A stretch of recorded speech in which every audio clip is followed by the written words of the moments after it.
So now let's talk about the relationship between budgetary resources.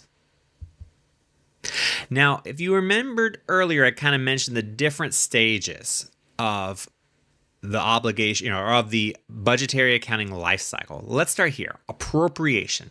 Now, I mean this in the most broad terms. Appropriation is a law that Congress passes to fund the government.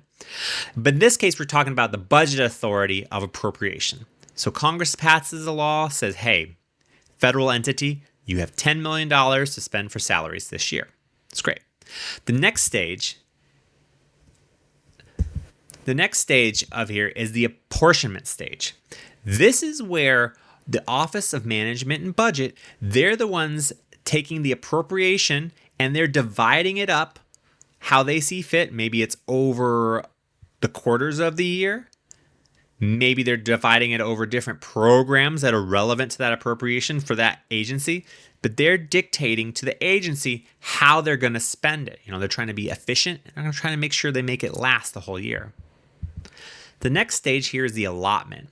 At this stage is usually your agency head. And it's additionally kind of similar, the way I think of it, it's similar to apportionment. They're restricting how much can be spent and when it can be spent. After the allotment stage, we have commitments. Now, commitments aren't legally binding, but they're kind of like putting money aside so you can spend for later. It'd be like if you're budgeting for a party and you literally take your money and put it in an envelope and say, I am going to spend no more than this amount. You might spend less, but you're going to spend no more. That's a good way of thinking about commitments.